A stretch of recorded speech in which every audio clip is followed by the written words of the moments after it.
नमस्कार। लोकसभा चुनाव को लेकर सभी सीटों पर वोटिंग खत्म हो चुकी है। 7 चरणों के बाद हर एक चरण के अलग अलग आंकड़े आपको दिखाने जा रहे हैं कि किस चरण में किसका पलड़ा भारी नजर आया है, और जो आंकड़े हैं वो काफी चौंकाने वाले सामने आ रहे हैं। तो 2024 में मोदी या महागठबंधन 543 सीटों का क्या एग्जिट पोल कहता है, इसको लेकर महत्वपूर्ण आंकड़े यहां पर निकलकर सामने आ रहे हैं, क्योंकि हर चरण के आंकड़े आपको दिखाएंगे किस चरण में किसका पलड़ा भारी है। 7 चरणों में कई चरणों में वोट परसेंटेज कम देखने को मिली है, तो उसके बाद कितनी हलचल देखने को मिली है, इसको लेकर अलग अलग यहां पर आंकड़े निकलकर सामने आ रहे हैं। लेकिन 2019 के मुकाबले 2024 में कम वोट परसेंटेज देखने को मिला है। 2014-2019 तो 2024 में क्या 400 पार का जो नारा है वो पूरा होगा या इंडिया गठबंधन की वापसी होने जा रही है, इसको लेकर अपने अपने जीत के आंकड़े सामने आ रहे हैं। लेकिन 2024 में किसकी सरकार बन सकती है, इसको लेकर फाइनल एग्जिट पोल 2024 का सामने आ चुका है। उस लिहाज से किसका पलड़ा यहाँ भारी नजर आ रहा है। तो शुरुआत करते हैं पहले चरण को लेकर। पहले चरण की 102 लोकसभा सीटों के लिए पहले चरण में वोटिंग हुई, और पहले चरण में किसका पलड़ा भारी है। पहले चरण में 2019 के मुकाबले 2024 में कम वोट परसेंटेज देखने को मिला है, और इसको लेकर अलग अलग यहाँ पर रुझान सामने आए हैं। लेकिन जो एग्जिट पोल के आंकड़े पहले फेज को लेकर सामने आए हैं, 2019 की भी बात की जाए, पहले फेज में जहां एनडीए को 47 सीटें, इंडिया गठबंधन को 43 सीटें और इनके पक्ष में 11 सीटें रही थी। पहले चरण का जो एग्जिट पोल निकलकर सामने आ रहा है, 102 लोकसभा सीटों में कांटे की टक्कर दिखाई दे रही है। 36 से 40 सीटों के आसपास भारतीय जनता पार्टी पहुंच सकती है। 2019 में भी 47 सीटें यहां पर एनडीए को मिली थी, इस बार भी उस आंकड़े के करीब दिखाई दे रही है। लेकिन कुछ सीटों का नुकसान पहले फेज में देखने को मिल सकता है। इंडिया गठबंधन 40 से 54 सीट के आसपास दिखाई दे रही है। 2019 में 43 सीटें मिली थी, लेकिन इसी आंकड़े के आसपास यहां पर सीटों में इजाफा भी हो सकता है, सीटों में कमी भी देखने को मिल सकती है। अन्य के पक्ष में 6 लोकसभा सीटें जा सकती है। पहले फेज को लेकर जो एग्जिट पोल के आंकड़े यहां निकलकर सामने आ रहा है। भाई बात कर लेते हैं दूसरे फेज को लेकर। तो दूसरे फेज में 88 सीटों पर करीब 66% से ज्यादा मतदान देखने को मिला। दूसरे फेज के आंकड़े में या 45 से 55 सीटों पर यहाँ पर एनडीए को जीत का अनुमान है, वही इंडिया गठबंधन को 40 से 50 सीट और अन्य के पक्ष में 4 से करीब सीट का अनुमान यहाँ पर सामने आ रहा है। यानी दूसरे फेज में यहाँ पर एनडीए का पलड़ा इंडिया गठबंधन के मुकाबले भारी नजर आया है। उस लिहाज से 2 चरणों में कांटे की टक्कर अब तक देखने को मिली है। तो तीसरा चरण अहम हो जाता है। तीसरे चरण की अगर बात की जाए, 93 सीटों पर वोटिंग देखने को मिली। तो तीसरे फेज का जो एग्जिट पोल है वो किसके पक्ष में जा रहा है। 2019 की बात की जाए तो तीसरे फेज में या एनडीए ने एकतरफा जीत हासिल की थी। इन 93 सीटों में से 78 सीटें, जबकि इंडिया गठबंधन को 13 सीटें मिली थी। अन्य के पक्ष में 2 सीटों पर जीत का अनुमान सामने आया था। और इस बार जो अनुमान एग्जिट पोल ने लगाया तीसरे फेज को लेकर, या भारतीय जनता पार्टी 50 से 70 सीटों के आसपास, यानी 2019 के मुकाबले यहाँ पर कुछ सीटों का नुकसान है, लेकिन उस आंकड़े तक पहुंच सकते हैं जो आंकड़े यहाँ निकल के सामने आ रहे हैं। भाई इंडिया गठबंधन 13 सीट के मुकाबले 20 से 30 सीटों के आसपास हो सकता है। इनके पक्ष में 2 से 5 सीटों का अनुमान यहाँ पर दिखाई दे रहा है, क्योंकि इस बार सीधे तौर पर एनडीए और इंडिया गठबंधन जो बना है उसके बाद काफी हलचल देखने को मिली है। तो थर्ड फेज में बात की जाए तो यहाँ पर भारतीय जनता पार्टी का पलड़ा भारी है, लेकिन 2019 के मुकाबले इंडिया गठबंधन की सीटों में इजाफा हो सकता है जो अनुमान सामने आ रहा है। तो 72 है वो किसके पक्ष में जा रहा है। चौथे फेज का जो अनुमान है 96 सीटों पर चौथे फेज में वोटिंग हुई है, और चौथे फेज का जो एग्जिट पोल सामने आ रहा है उसमें YSR Congress party plus TMC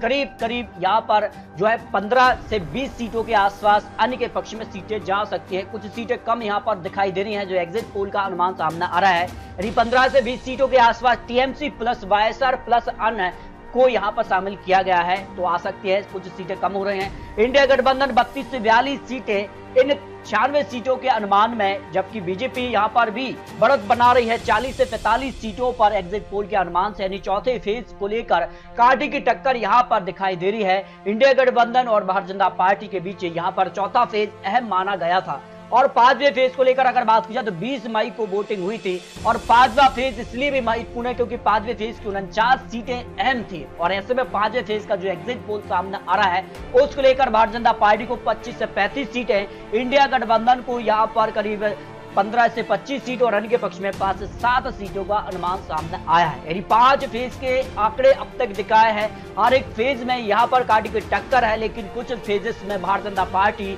एक बड़ी जीत की तरफ बढ़ती नजर आई है। लेकिन छठा और 7वां फेज महत्वपूर्ण इसलिए भी माना गया है क्योंकि इन चरणों में जिस कार से मुद्दे बदले और जिस कार से क्या जनता का मन बदला वो महत्वपूर्ण था। लेकिन छठा फेज अहम हो जाता है। छठे फेज को लेकर जो आंकड़े हैं 2019 में यहाँ पर छठे फेज के लिए 8 राज्य की 58 सीटों में से भारतीय जनता पार्टी ने 40 सीटें हासिल की थी। बीएसपी को 4 सीटें मिली थी, कांग्रेस को 0 सीट, जबकि समाजवादी पार्टी को 1 सीट और बाकी सीटें अन्य के पक्ष में रही थी। तो अगर बात की जाए बिहार को लेकर तो बिहार की 8 सीट पर वोटिंग हुई छठे फेज में, हरियाणा की 10, झारखंड की 4, उत्तर प्रदेश की 14, दिल्ली की 7, उड़ीसा की 6, पश्चिम बंगाल की 8 लोकसभा सीटों पर वोटिंग छठे फेज में हुई है। और यहाँ का जो एग्जिट पोल है 58 सीटों पर जो अनुमान है उसमें 28 से 30 सीटों पर भारतीय जनता पार्टी को जीत का अनुमान है, यानी एनडीए। और जो नया अलायंस बना है, इंडिया अलायंस बना है, क्योंकि कांग्रेस को तो ज्यादा सीटें नहीं मिली थी, लेकिन अलायंस जो बना है उसके पक्ष में जा सकते 20 से 26 सीटें, अन्य के पक्ष में 5 से 7 सीट का अनुमान सामने आ रहा है। यानी छठे फेज में भी यहाँ पर भारतीय जनता पार्टी को बढ़त है, लेकिन कड़ी टक्कर यहाँ पर मिलती नजर आ रही है। तो अंतिम फेज महत्वपूर्ण है। 57 सीटें अंतिम फेज के लिए वोटिंग हुई है। उसके बाद यहाँ पर किसका पलड़ा भारी है और कौन यहाँ पर सरकार बनाने के आखिरी तक पहुंच सकता है। 57 सीटों के लिए अगर बात की जाए तो 7वें फेज में हिमाचल की 4, पंजाब की 13, चंडीगढ़ की 1, झारखंड की 3, उत्तर प्रदेश की 13, बिहार की 8, उड़ीसा की 6 और पश्चिम बंगाल की 9 सीटों पर वोटिंग हुई है। पश्चिम बंगाल की 9 सीटों में से 9 सीटों पर ही टीएमसी ने जीत हासिल की है। लेकिन जो एग्जिट पोल के अनुमान आ रहे हैं पश्चिम बंगाल में बड़े उलटफेर देखने को मिल रहा है। उत्तर प्रदेश की 13 सीटें भी महत्वपूर्ण है, बिहार की 8 लोकसभा सीटें महत्वपूर्ण मानी जा रही है, पंजाब की 13 लोकसभा सीटें जहां आम आदमी पार्टी और कांग्रेस में सीधी टक्कर है। लेकिन भारतीय जनता पार्टी यहां दावा करेगी कि वो यहां पर बड़ी जीत की तरफ बढ़ते नजर आ रहे हैं। तो चंडीगढ़ की सीट भी महत्वपूर्ण रही है। तो 7वां फेज का क्या आंकड़ा हो सकता है। लेकिन 2019 के लिए 7वें फेज की 49 सीटों में से भारतीय जनता पार्टी को 32 सीटें मिली थी, जबकि उनकी सहयोगी शिवसेना को 7 सीटें, टीएमसी को 4 सीटें, यहाँ पर बीजू जनता दल को 2 सीटें, कांग्रेस 1, जेडीयू 1 और 1 एनजीपी, नेशनल कॉन्फ्रेंस को 1 सीट मिली थी। तो 49 सीटों का क्या गणित हो सकता है, क्या एग्जिट पोल हो सकता है। जो अनुमान है उसमें भारतीय जनता पार्टी को 29 से ज्यादा सीटें मिल सकती हैं, यानी आधे से ज्यादा सीटों पर भारतीय जनता पार्टी जीत हासिल कर सकती है। जबकि इंडिया गठबंधन के लिए यहाँ पर करीब